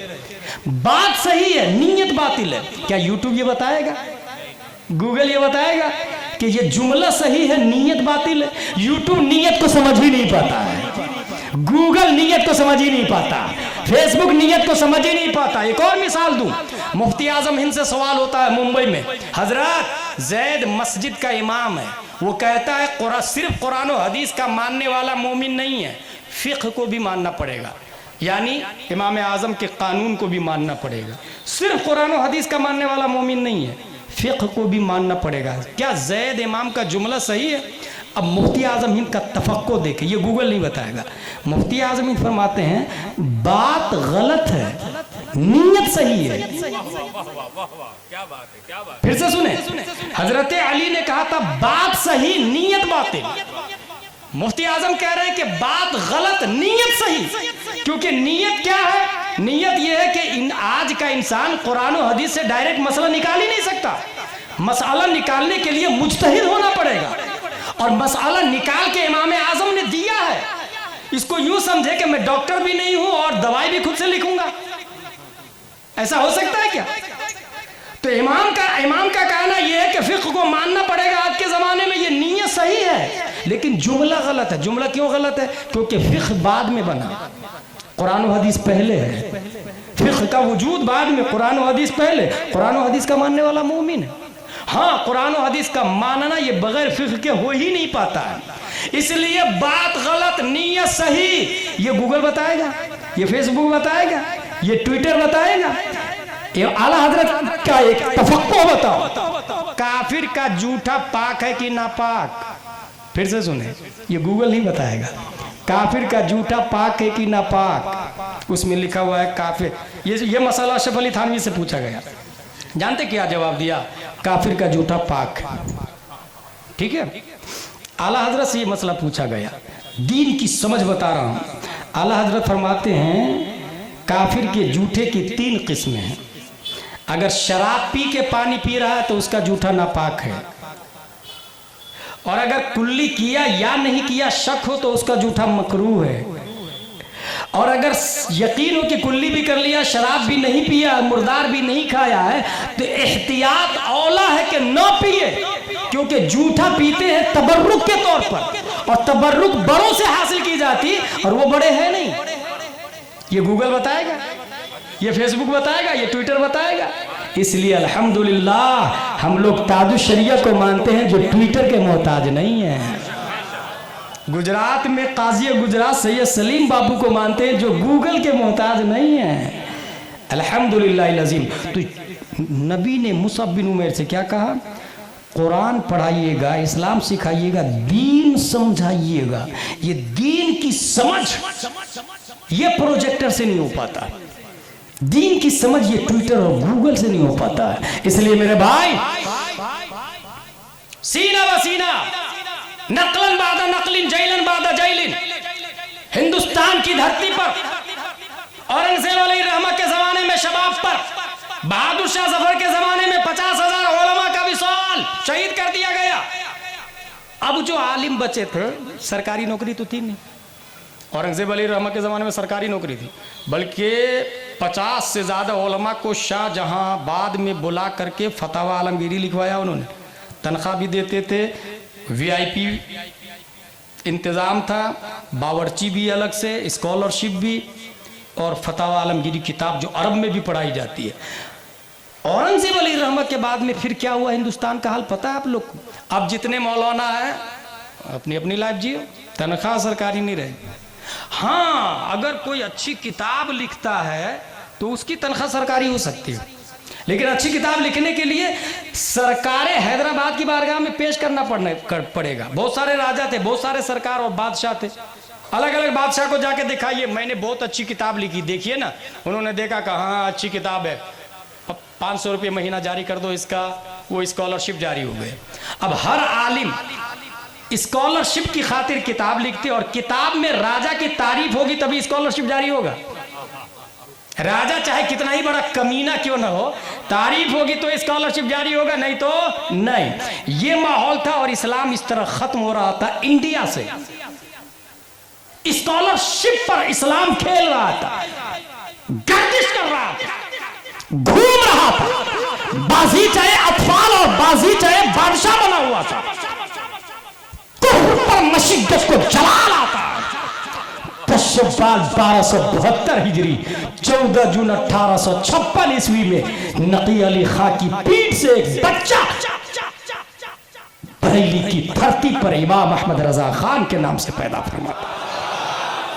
तसर्रुफात की करवटें लेते हुए 1 2 3 4 नहीं, 1000 से ज्यादा किताबें लिखी। किसी ने कहा हजरत लाइए ना किताब, स्कॉलरशिप जारी करवा देता हूं, किताब लाइए ना सरकार रामपुर को दे देता हूं, वो स्कॉलरशिप जारी कर देंगे। बरेली के इमाम कलम से कहते लिख, बजुज सरकारे सिर्रे कारे आलम सरोकारे बसरकार नदारम, सिवाय सरकारे दो आलम के किसी और सरकार से मुझे कोई सरोकार नहीं है। कहा हजरत आप नहीं जा रहे थे, 2-3 जुमले तारीफ में लिख दीजिए ना, मैं तनख्वाह जारी करवा देता हूं। वक्त के कलंदर ने कलम से कहा लिख करो मद अहले तो वलरजा, पर इस बला में मेरी बला, मैं गधा हूं अपने करीम का, मेरा दीन पा रहे ना नहीं। नारे तकबीर, नारे रिसालत, मसलके आला हजरत, फैजाने ताजो सरिया।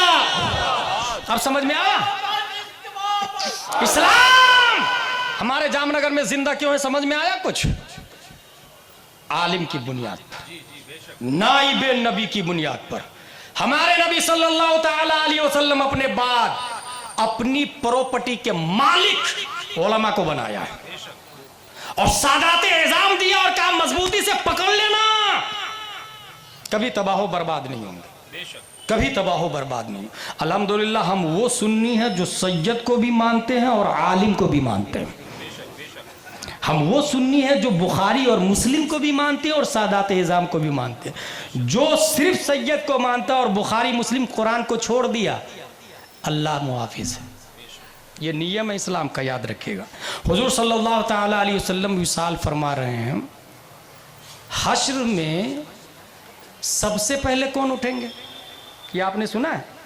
हमारे नबी सल्लल्लाहु अलैहि वसल्लम। और सब नंगे उठेंगे, सब नंगे।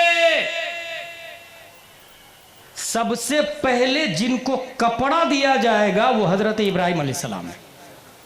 अब आला हजरत की आदत क्या थी? ये वाड़ी नार में है ना हजरत, तकरीबन 8 साल पहले मैंने 12 रोज रबीउल अव्वल में तकरीर किया था फतावा रज़विया से, तब मैंने याद किया था और लिखा भी हुआ है। सबसे पहले कौन? हमारे नबी। सब नंगे। सबसे पहले कपड़ा किसको दिया जाएगा?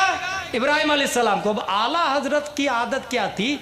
किसी नबी में कोई खूबी देखते तो उससे अच्छी खूबी हमारे नबी में तलाशते थे। उन्होंने ये देखा कि इब्राहिम अलैहिस्सलाम सबसे पहले, तो हमारे नबी कब? ढूंढते ढूंढते ढूंढते ढूंढते उनको एक हदीस मिल गई और उन्होंने तलाश लिया कि रब्बे कदीर प्यारे मुस्तफा को कब्र ही से जन्नती कपड़े में उठाएगा।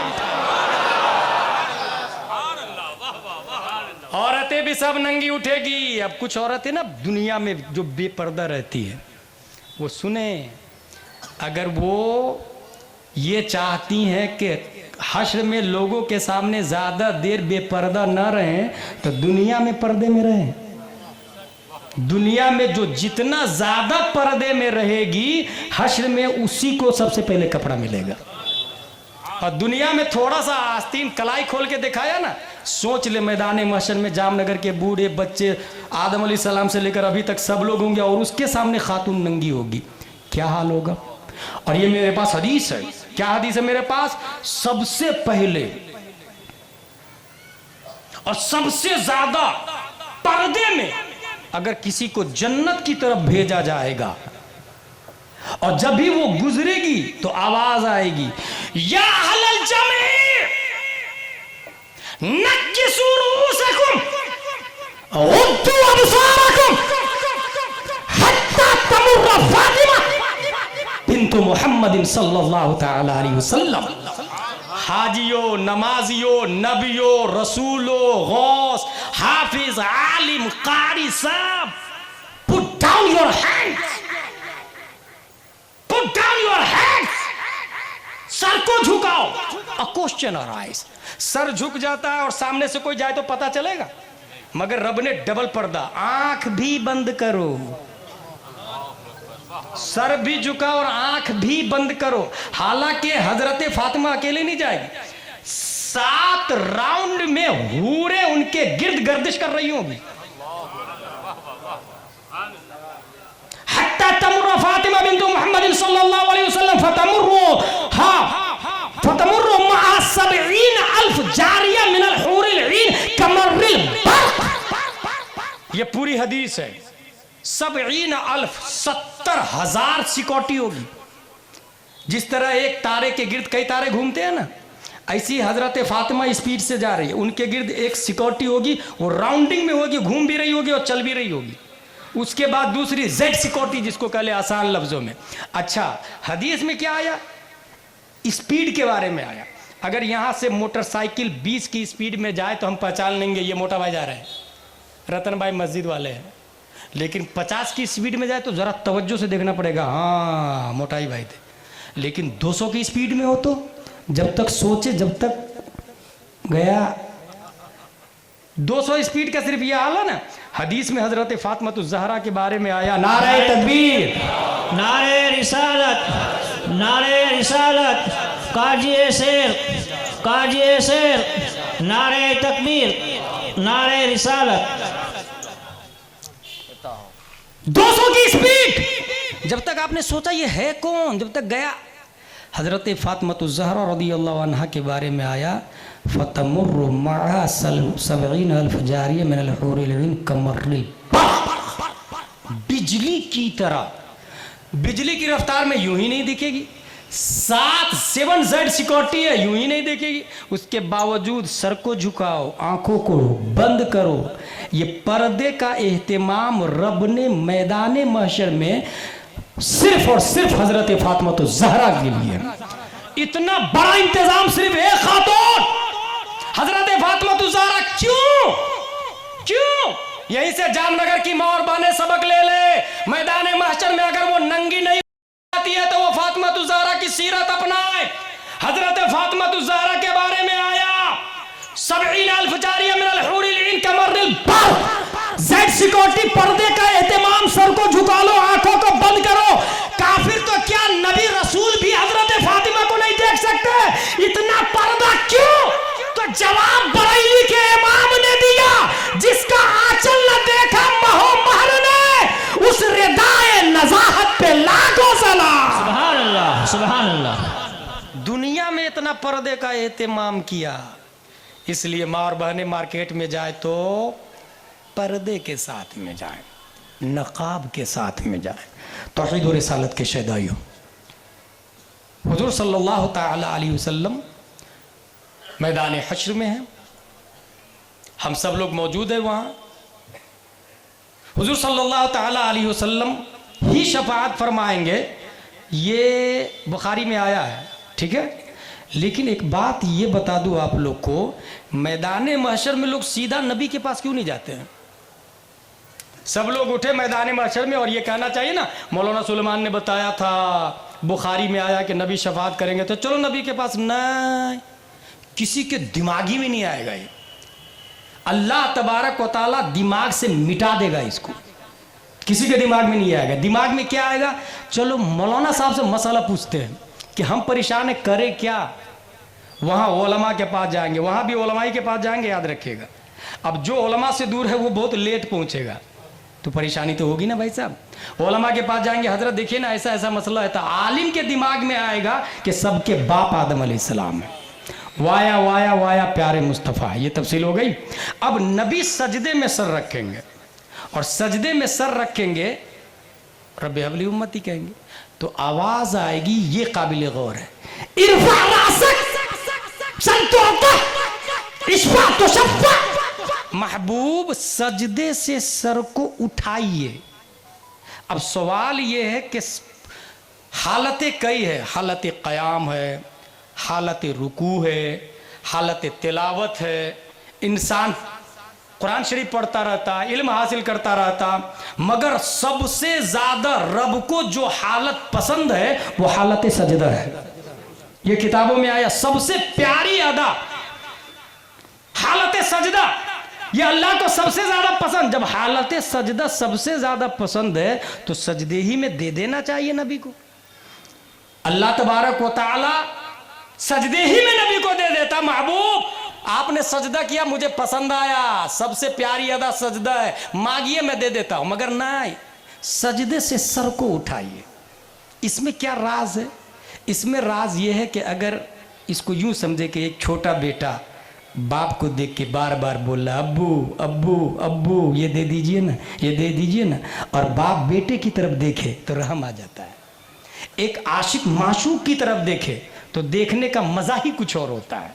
एक मुहिब महबूब की तरफ देखने तो देखने की चाशनी ही कुछ और होती है।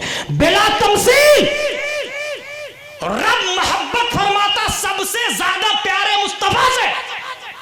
महबूब सजदे से सर उठाइए, आप मुझे देखिए, मैं आपको देखता हूं, इस देखा देखी में आप मांगते चले जाइए, मैं देते चले जाता हूं।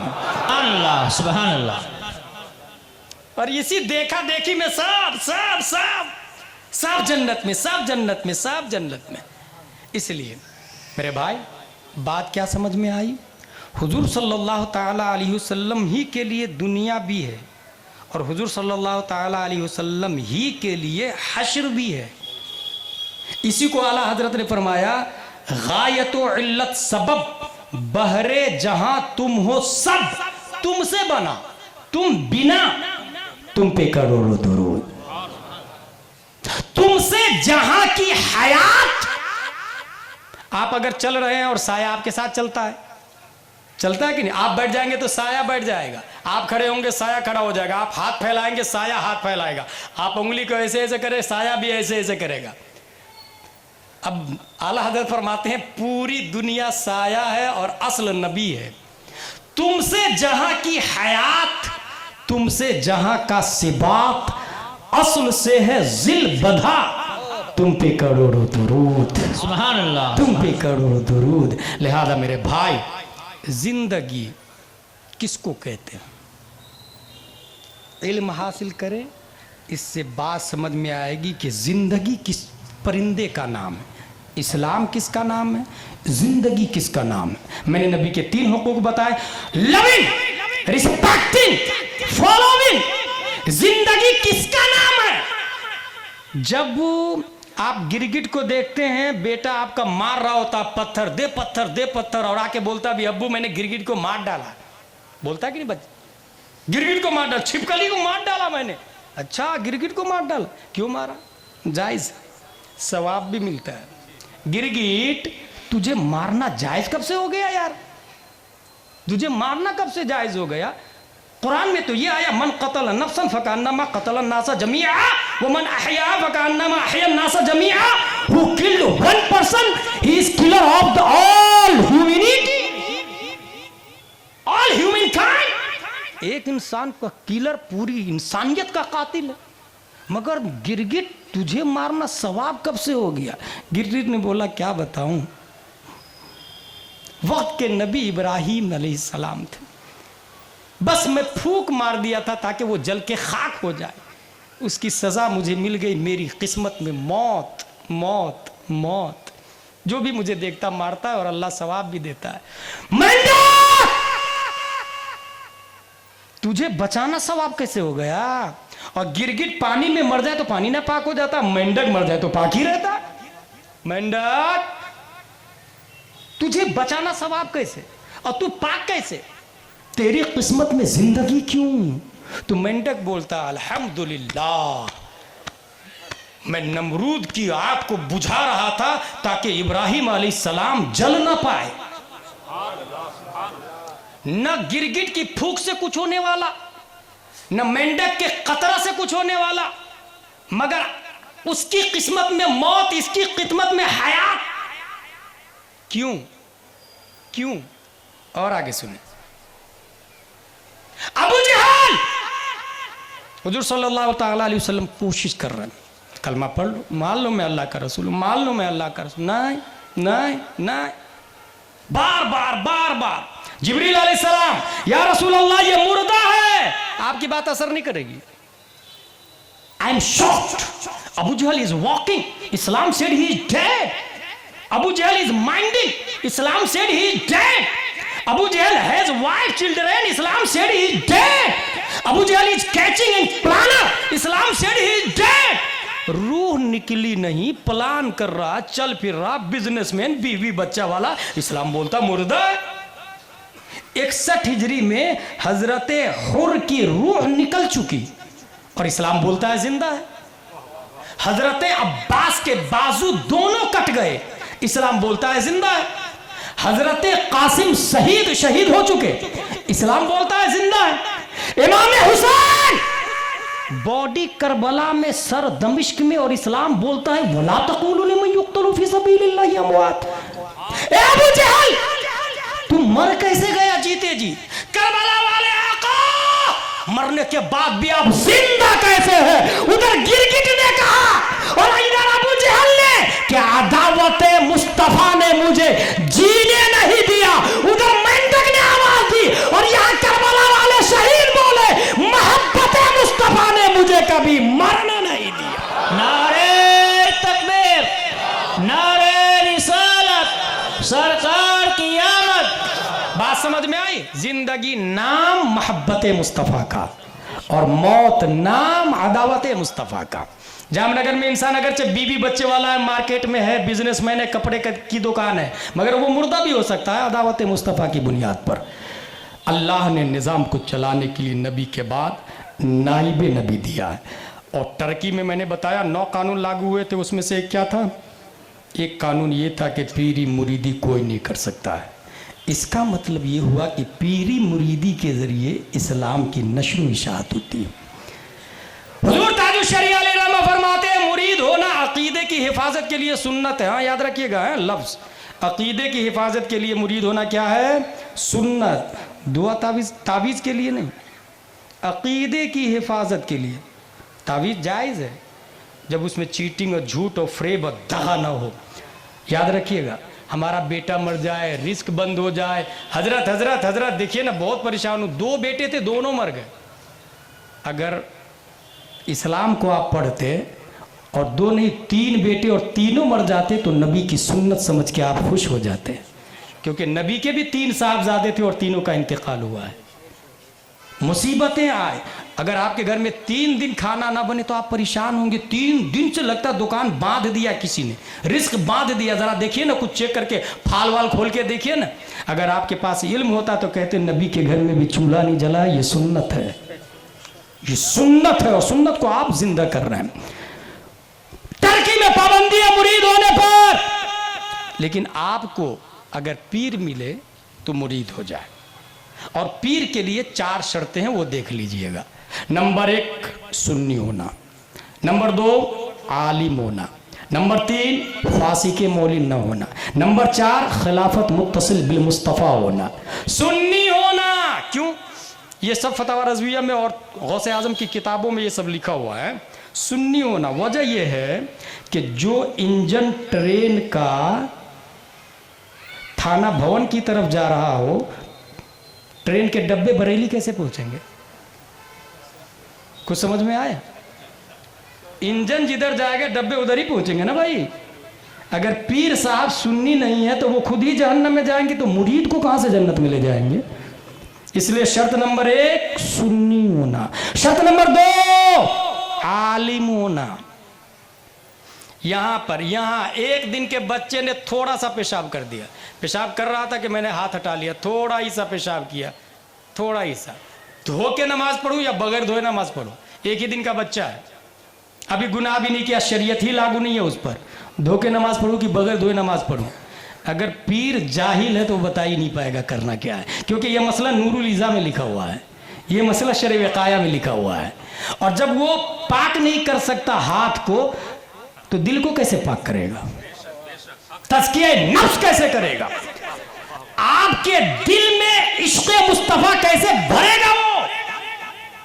इसलिए पीर का आलिम होना भी शर्त है, आलिम होना शर्त है। और आलिम की किताब में लिखा हुआ है, आधा दिन का बच्चा हो या 1 घंटे का बच्चा हो या फिर 60 साल का बच्चा हो, नापाक है तो नापाक है पेशाब।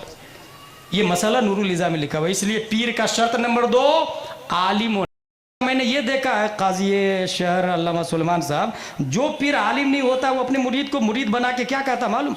उलमा से दूर रहना है, मेरी उलमा से बनती नहीं है। ये तो वही हो गया ना भाई, चेहरे में काला लगा दिया, बोले आईना देखना मत, मेरी आईना से बनती नहीं है। यही हुआ ना भाई, व्हाट नॉनसेंस यार। जो हकीकत है उसको भी नहीं बताने दे रहे हो तुम, जो हकीकत है उसको भी नहीं बताने दे रहे हो। शर्त नंबर 2 आलिम होना। शर्त नंबर 3 फांसी के मौलिन ना होना, अंगूठी 4-5 ना पहनता हो, दाढ़ी ना कटाता हो, नमाजें ना छोड़ता हो, अय्याशियां ना करता हो, लड़की को तन्हाई में बुला के घंटों तावीज़ नहीं देता हो। हमारे यहाँ एक बाबा था, एक लड़की पे जिन्नात बहुत लग रहा था, बाबा ने सीधा ऐसा तावीज़ दिया कि इसकी जिन्नात उसी वक्त जाएगा जब मुझसे शादी होगी, और कर भी लिया उसने। बाद में लोगों को पता चला कि बहुत बड़ा चीटर है वो, तो मारपीट के तलाक दिलवाया उसको। अच्छा, मर्दों से ज्यादा औरतों की भीड़ लगी रहती तावीज़ की दुकान पर, मैंने देखा है। इल्म हासिल करे मेरे भाई, तब समझ में आएगा इस्लाम क्या है। फांसी के मौलिन ना होना। कितनी 30 शर्तें हो गई? 3 हो गई। चौथी शर्त खिलाफत मुत्तसिल बिल मुस्तफ़ा होना, यानी उनकी खिलाफत बीच में डिस्कनेक्ट ना हो। कुछ लोग कोई ऊपर है ही नहीं, खुद अकेला पीर बन जाता है, अकेले, कोई खिलाफत भी नहीं दिया, मैं पीर हूं भाई। वो मौलाना साहब तो आपका रद्द कर रहे थे, बोले मौलाना से मेरी नहीं बनती है।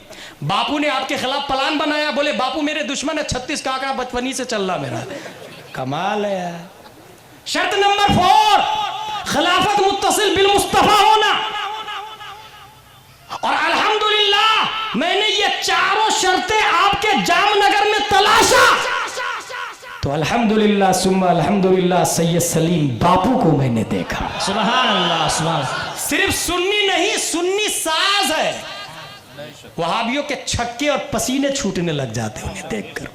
मिनहाजी तो थर-थर कांपता रहता है उनसे, कहीं बापू नहीं आ जाए। और बापू का ये हाल है कि इल्म की दलील तो तू मानेगा नहीं, इसलिए डर के मारे नहीं पसीना छोड़ देता है।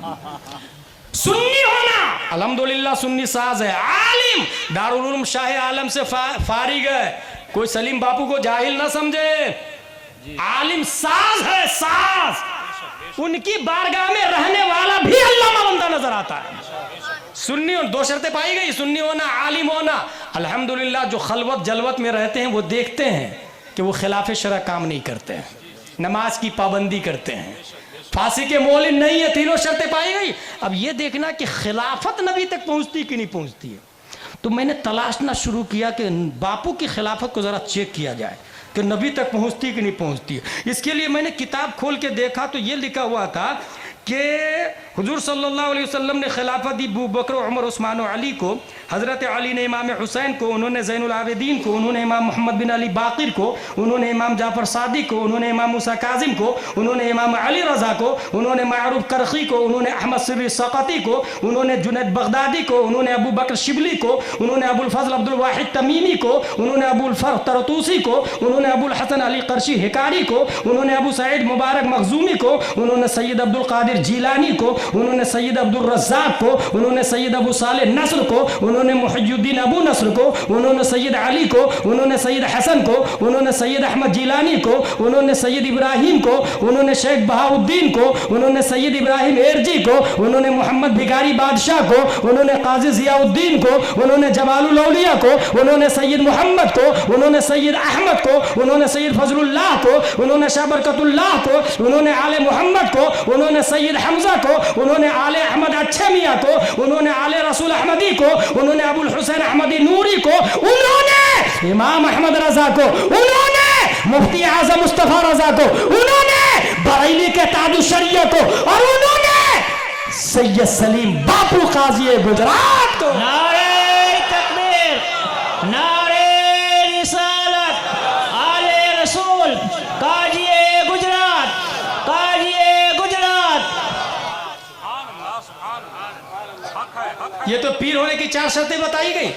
एक और चीज है जो शर्त पर सुहागा है, एक और चीज है जो शर्त पर सुहागा है। सोने पर सुहागा जिसको कहते हैं ना, वही वाली बात, सोने पर सुहागा। ये 4 शर्तों से कोई भी पीर बन सकता है। मसला सुन ले, रतनबाई मस्जिद के कमेटी में किसी के अंदर ये 4 शर्तें पाई जाए वो पीर बन सकता है। पूरी दुनिया में कोई भी काफिर भी है और कलमा पढ़ लिया, 4 शर्तें पाई गई, वो पीर बन सकता है। अल्लामा आशिकुर रहमान का नाम नहीं सुना तो सुन ले आप लोग।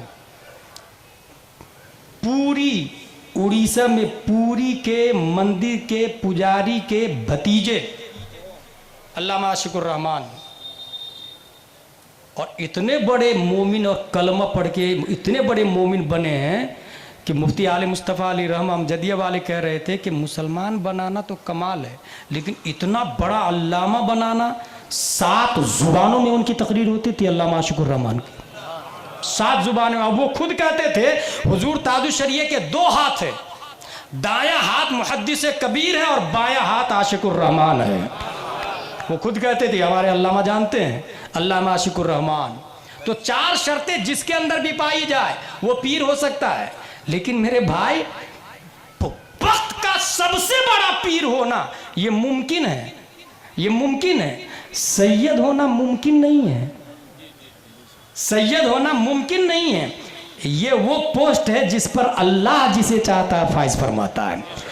सलीम बापू में 4 शर्तें तो है ही, ये 4 शर्तें कसबी है, और अल्लाह ने जो गिफ्ट दिया है वो ये कि आपको सैयद के घरों में पैदा फरमाया। सुभान अल्लाह, सुभान अल्लाह। सोने पर सुहागा, लिहाजा इल्मे मुस्तफ़ा भी है और खूने मुस्तफ़ा भी है। इसलिए बाहर वाले पीर साहब आते हैं, अल्हम्दुलिल्लाह मुझे भी हुजूर ताजुश शरिया ने हजरत के करम से खिलाफत दी है। मैं मुरीदी नहीं करता, मैं यही कहता हूं कि जहां मैं जाता हूं वहां जो सबसे मजबूत सुन्नी है, मैं कहता हूं उनसे जुड़ जाए, उनसे जुड़ जाए। मुझे हर जगह के पीर से मुरीद को जोड़ना यही मेरा काम है, और यही सबसे बड़ा काम है। मैंने माजी करीब में एक आलिम को देखा, बहुत बड़े आलिम को देखा है, शायद आप लोग पहचान जाएंगे। 5 मार्च 1925 में वो बच्चा बलिया में पैदा होता है, लंदन में वर्ल्ड इस्लामिक मिशन बनाता है, हालैंड में दारुल उलूम जामिया मदीनतुल इस्लाम बनाता है, अमेरिका में दारुल उलूम अलीमिया बनाता है, दिल्ली में हजरत निजामुद्दीन औलिया अकेले बनाता है, बेंगलोर में जामिया हजरत बिलाल बनाता है, पटना में इदारा शरिया बनाता है, टाटा में मदरसा फैजुल उलूम बनाता है। और सबसे भारी बात बता दूं कि अल जामियतुल अशरफिया मुबारकपुर आपको लगता है कि हाफिज मिल्लत ने बनाया ना, हकीकत यह कि हाफिज मिल्लत की आंख, कान, नाक और हाथ और ये तमाम मुल्कों में मदारिस और जामिया बनाने वाला वो एक बच्चा है दुनिया, जिसे अल्लामा अरशदुल कादरी के नाम से याद करें। सुभान अल्लाह, सुभान अल्लाह। उन्होंने मुरीद नहीं बनाना शुरू किया, और वो कहते थे बाज़ाब्ता। मैंने खड़गपुर में ताहिर गयावी को किडनैप करने वाले एक भाई साहब से मिला, उसका नाम है शहजाद भाई। अल्लामा साहब वहाँ ठहरते भी, हुजूर मुहद्दिस कबीर नाचीज भी ठहरा। तो वो कहते थे कि अल्लामा अरशदुल कादरी आते थे और यहाँ ये कहते थे कि सुन्नी होना तो आसान है, रज़वी सुन्नी होके बता। अल्लामा अरशदुल कादरी कहते थे रज़वी सुन्नी होके बता। फिर वो एक जुमला और कहते थे कि अरशदुल कादरी पूरी दुनिया से बगावत कर सकता है, ख़ानदान रज़ा से कभी बगावत नहीं कर सकता है। क्योंकि फतावा रज़विया आज मौजूद है, कंजुल ईमान आज मौजूद है, क़यामत तक मसलक आला हज़रत रहेगा। तौहीद और रिसालत के शहदाइयों, इसलिए जो लोग मुरीद नहीं हुए हैं काजी गुजरात सैयद सलीम बापू, उनके खलीफा अल्लामा सुलेमान, जहाँ जिनको मौका मिले मरने से पहले, अच्छा कोई ये नहीं सोचे कि है मैं पढ़ा लिखा आदमी हूँ, उर्दू भी अरबी भी और बहार शरीयत भी पढ़ लेता हूँ तो मुझे मुरीद होने की ज़रूरत नहीं है। ना, अगर आपके दिमाग में ये कीड़ा दौड़ रहा ना तो उसको डिलीट कर दीजिएगा। इमाम फ़खरुद्दीन राजी वाली बात से, उनके नज़र के वक्त शैतान आया और कहा अल्लाह एक है, बोले हाँ है ना, बोले दलील, बोले अल्लाह हुआ, बोले उसको दलील को काट दिया, शैतान ने धड़क से काटा। शैतान है भाई, वो खुद ही बहुत बड़ा अल्लामा है। दूसरी दलील वही मिला हुआ है, उसको भी काट दिया। तारीख में आया 360 दलीलों को शैतान ने काटा है, 360 दलीलों को। वो थे मुजद्दिद इमाम फ़खरुद्दीन राजी, तमाम तर मुजद्दिदियत अपनी जगह, आलिम फाजिल हाफिज कारी अपनी जगह, ये इन तमाम इल्म से वो दलील दे रहे थे। मगर यहां पर जब ये देखा उनके पीर ने कि दलील से काम नहीं चल रहा, तो वहीं से आवाज दी, बेटा बोल शैतान को बगैर दलील के मैं अल्लाह को एक मानता हूं। इस दलील को काटेगा कैसे? क्योंकि ये कोई दलील ही नहीं है। दलील हो तब ना काटेगा। दलील आदमी, बगैर दलील के मैं अल्लाह को एक मानता हूं। वक्त का मुजद्दिद है। वक्त नज़र किसने बचाया? पीर साहब ने। इसलिए उलमा से जुड़े रहें, बैत हो जाए, मसलक पर कायम रहें। अल्लाह तबारक व तआला जिन लोगों ने दामे दिल में कदम सुख ने हिस्सा लिया, उन्हें दीन की समझ अता फरमाए, आफत व बलियात से महफूज फरमाए, रूए ज़मीन पर तमाम कलमा गो को गलबा अता फरमाए। वमा अलैना इल्लल बलाग। अस्सलामु अलैकुम। अब आपके सामने खलीफा ताजुश शरिया, खलीफा काजी गुजरात सैयद सलीम बापू, अल आलिम अल फाजिल अल मुहतरम अल मुकर्रम अल मुशर्रफ अल्लामा सुलेमान बरकाती माइक।